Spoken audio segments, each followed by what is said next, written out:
we affirm the resolution resolved in the United States the benefits of the use of generative artificial intelligence in education outweigh the harms. Our framework is that this debate should be judged based on what is best for both aspects of education, the students and teachers. Contention 1, versatility and personalized learning. Due to AI's huge database, it holds nearly unlimited knowledge that can promote interdisciplinary learning. According to Lin 23, AI has been trained in many subjects, from general knowledge to specific areas like math and languages. This versatility makes AI useful in multiple capacities. Because AI is responsive to inputs of new data, it can personalize the learning experience. Castro 23 states, in classrooms of 30 students, AI can customize learning for individuals, allowing each student to learn at their unique pace with the strategies that best fit them. Some point out massive subject advantages and greater effectiveness than teachers. The results are self-evident. The use of AI has positively impacted young children's abilities in reading and writing. According to Mato 21, a study showed that third graders using AI increased their vocabularies more than students who work one-on-one with a human tutor. Salmon 23 finds, ChatGPT can teach writing better by rapidly analyzing textual trends and identifying areas of success or struggle. These benefits also extend to areas of higher education. Marshall 24 reports, Harvard students in a physics class learned over twice as much in less time when they used an AI tutor in their dorm compared with attending their usual physics class in person. They also felt more engaged and motivated. Similarly, AI tutors are more effective than humans in the medical field. As Falzola 22 states, learning a stimulated operation achieves significantly higher performance scores when training with AI tutors compared with expert instruction. Contention 2 benefits teachers. AI will reduce burnout and increase the efficiency of grading and lesson planning. According to Fairbanks 23, the burnout rate of 44% among teachers is higher than in any other industry, with some common reasons being unmanageable workload and time pressure. PEC 25 finds this is correlated with mental and physical health problems, with 38% experiencing headaches or stomach aches, and 60% encountering stress that had effects on their sleep cycle. Due to this, the U.S. Bureau of Labor Statistics report that more than 270,000 teachers leave the profession each year. This burnout must be prevented as teachers are an essential part of society, educating the next generation.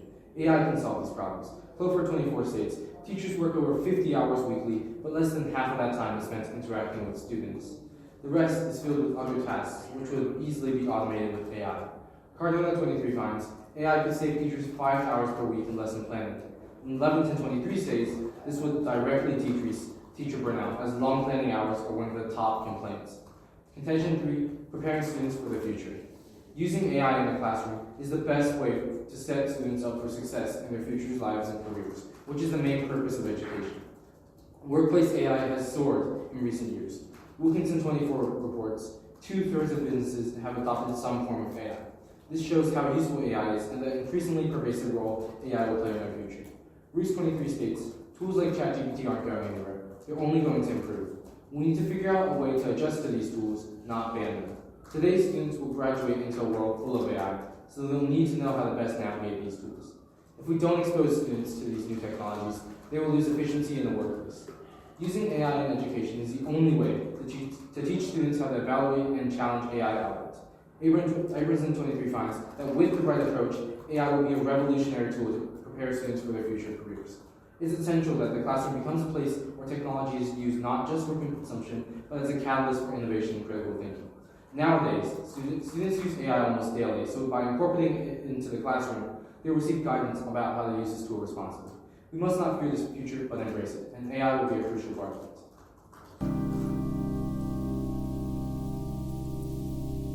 Have a question? Yes.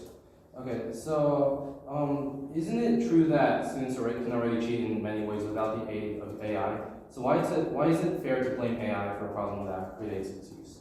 Well, we're saying that AI exacerbates a problem that already exists, and we cited multiple statistics stating that AI is the cause of a lot of this new wave in cheating. We also stated that the cheating from AI is more damaging than other forms of academic dishonesty because of its difficulty to detect, making teachers more uncertain about their students' honesty. Well, how is it more difficulty to detect than you reading, like an online article or something?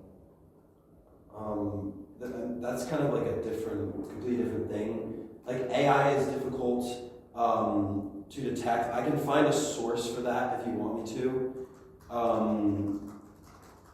You can do that later. Yeah, I'll get a source. So there is no tool that can perfectly detect AI. According to the Effortless Academic, on average, numerous studies support the claim that AI detection is unreliable.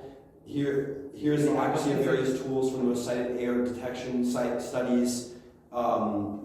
This is a source just stating that AI is difficult to detect, and we are stating that because it's difficult to detect, it fosters an environment of distrust between the teacher and student. Normally, like with other conventional But why is methods, it different than you reading an article or anything else online?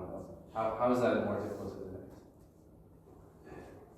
because AI is confident about its authentication, and it will provide you information without knowing, and you can't figure out the sources of that information. So because you can't find sources for information, and AI can also provide some inaccurate information, it's hard to verify. My point is that it's very hard to verify the information coming from AI, and it's very hard to verify whether that information was created by AI or not. I have a question about your critical thinking.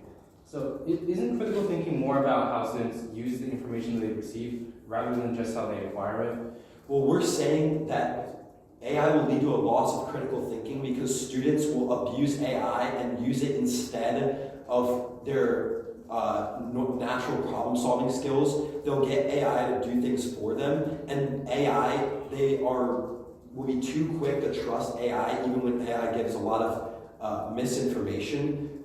So we're saying that AI will lead to a loss of.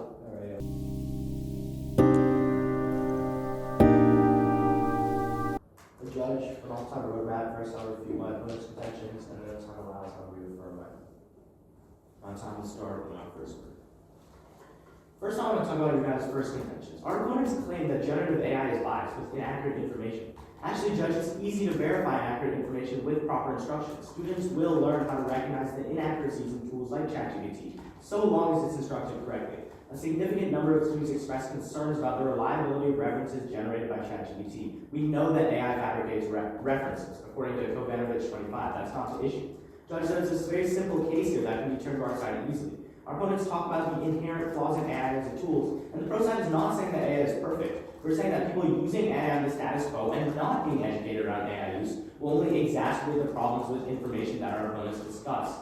Furthermore, the reliability of ChatGPT is fundamentally contingent upon the quality of training data. ChatGPT is a relatively new tool, and it's still not a perfect intelligence, but with each upgrade, AI gets more and more accurate to the point that throughout the near future, this misinformation will likely not be a major problem.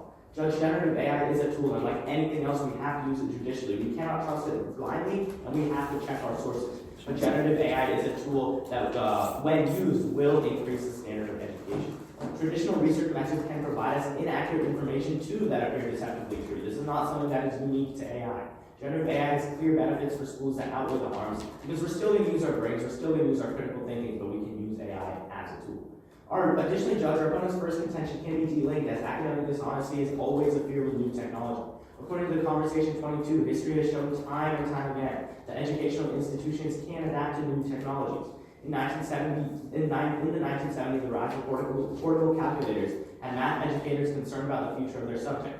It's safe to say that math did survive. Just as Wikipedia and Google didn't spell the end of assessments, neither will AI. In fact, new technologies will lead to novel and innovative ways of doing work.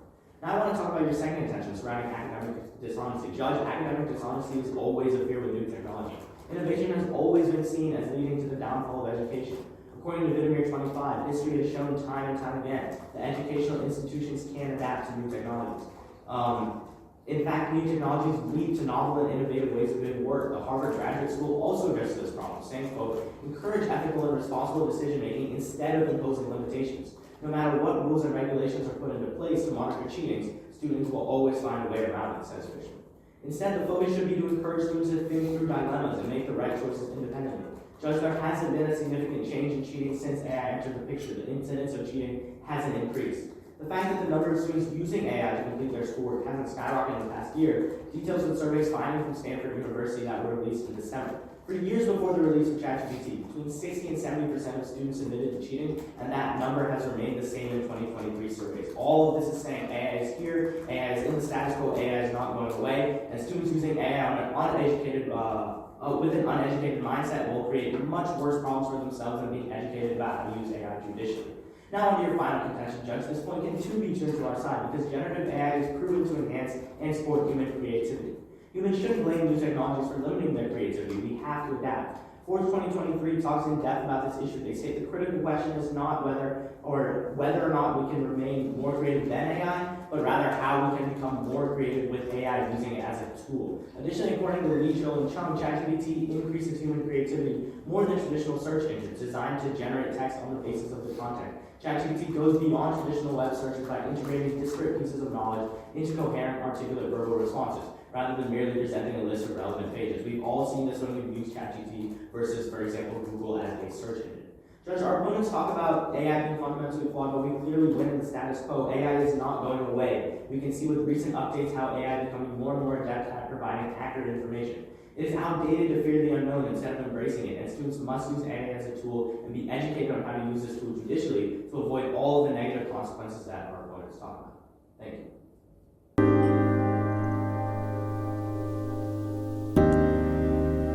That will kind of back this claim. Let me pull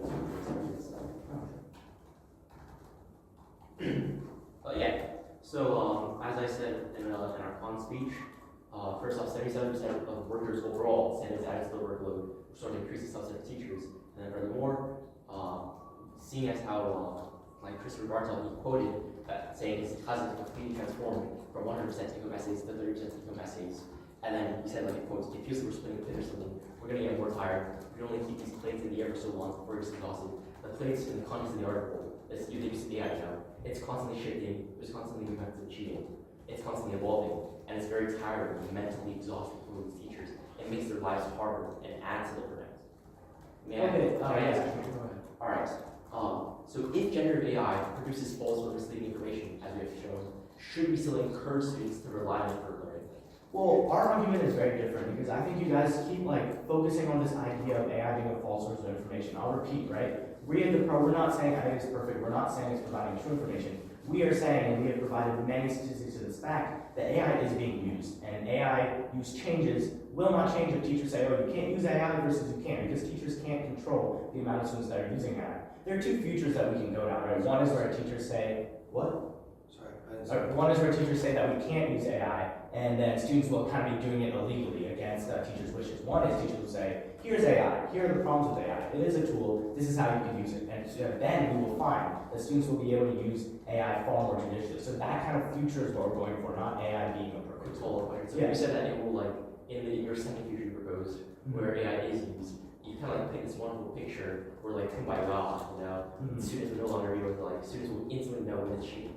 Do you have evidence that the formalization of the use of AI in education, like evidence, like stats, that formalizing its use will eliminate these issues surrounding its inaccuracy?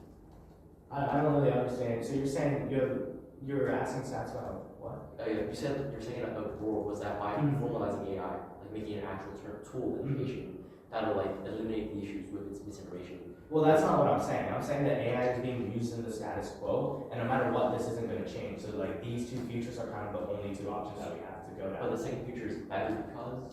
The second future is better because if students use AI without being educated about it at all, as we have said many statistics about other tools being used, Google, Wikipedia, etc., then students will be using this AI dishonorably. But if students use AI with teacher feedback and review, we've done AI assignments in English. So yes, no, do you Could have I have a evidence? question, please? Okay. So I wanted to ask about, you guys like keep saying that AI is a false source of information. Again, like we're not denying that, you guys keep mentioning that a lot. But I don't understand how this ties into your argument, because we are saying that people will continue to use AI. It's 3 minutes, right? Yeah. Oh, okay, so, out of time. Sorry, I missed it.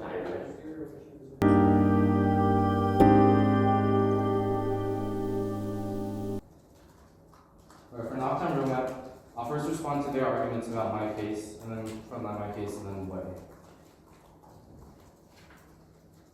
Let's start on the rebuttal. Against our first contention, they say that personalization is not an effective means of learning, and that they're not unique type of learners. But this is not true. In our supplement A, we can already see that AI makes learning more successful than without. As Morasi 24 finds, integrating AI in science education has consistently improved students' academic performance, evident in test scores and the better understanding of complex concepts compared to traditional learning. And according to McKee 24, by analyzing students' inputs, ChatGPT can provide tailored feedback and rephrase challenging concepts in simpler terms. So in addition to learning being more effective, it'll also be more inclusive. As McKee furthers that students with language barriers can benefit from explanations that better suit their comprehension levels. And also AI can convert complex text into audio, making learning more accessible for those with disabilities. This personalization ensures that no one is left behind in the educational journey. And then they talk about how standardized tests were worse for people who use laptops. But this piece of evidence is not related to AI. It's only about the benefits of computers versus handwriting. Thus, it's not related to the resolution, and you can drop their point.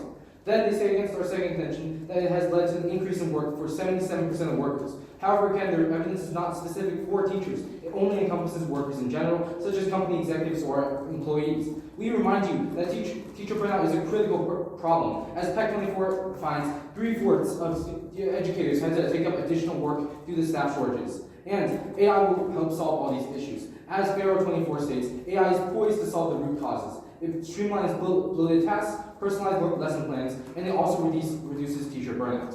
Now, on our third contention, they claim that AI may not stay in the workforce. But we tell you that AI will be vital to almost every industry in the future. As ACURV 23 finds that ChatGPT and similar models could affect more than 80% of US jobs and change tasks for nearly 20% of workers. AI is not going anywhere. So in the status quo, all young people must clearly know AI rules. As Jaffer 24 states, making AI skill development foundational will create an inclusive, future-ready economy and develop a generation that's ready for the opportunities of AI.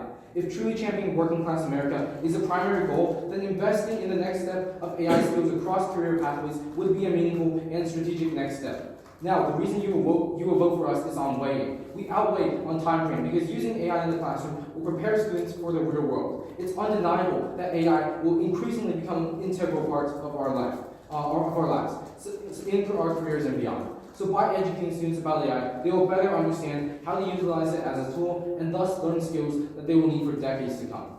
Furthermore, we outweigh on scope because AI will make work for teachers much more efficient and revitalize the industry. AI is also more effective at teaching students due to the personalized approach and the fact that AI is more knowledgeable than any teacher could be. The benefits of AI extend to both parties, students and teachers, meaning we benefit the most amount of people and thus we win our framework. Our impacts outweigh theirs, thus we urge a pro ballot. Do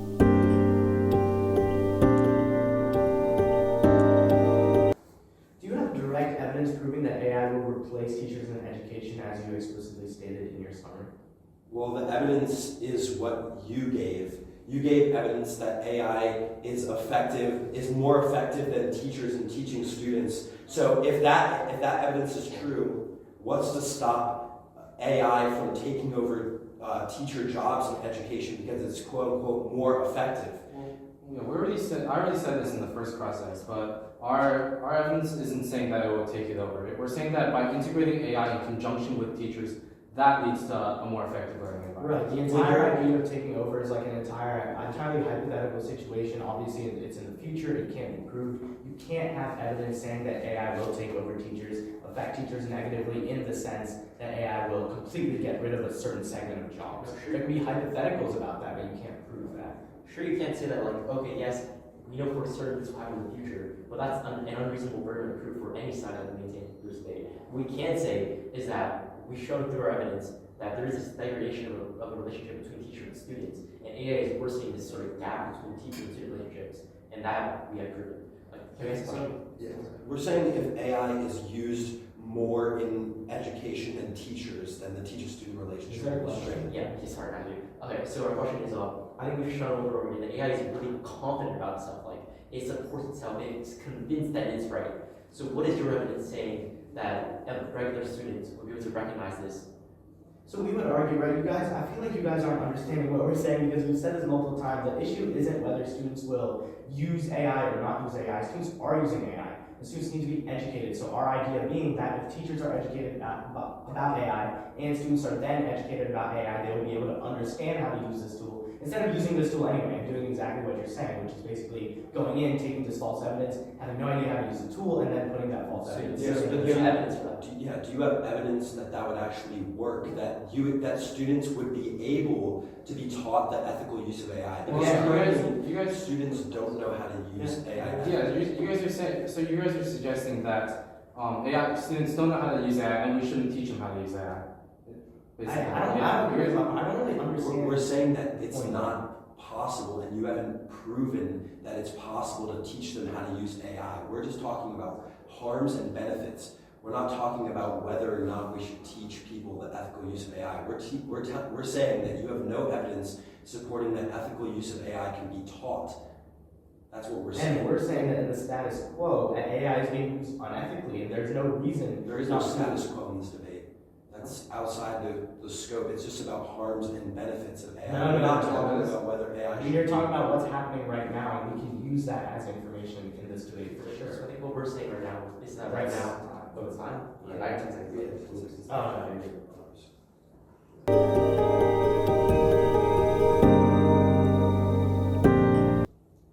Judge, we have clearly won this debate. Our opponents misunderstand the status quo in this debate. Judge, AI is being used, and our opponents say AI should not be used in the workplace or in school, but that's just not going to happen.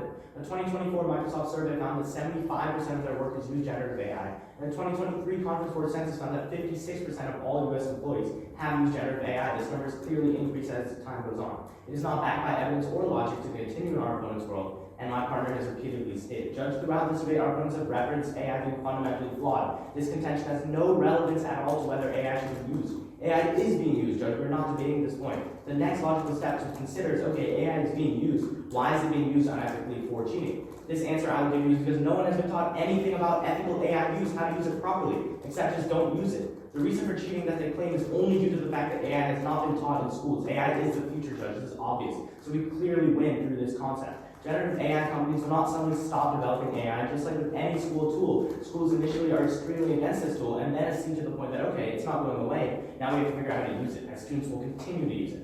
We've said many times in our debate that AI, like any other tool, can have inaccuracies, but people don't just stop using Google, even though it isn't always right. It is the exact same content.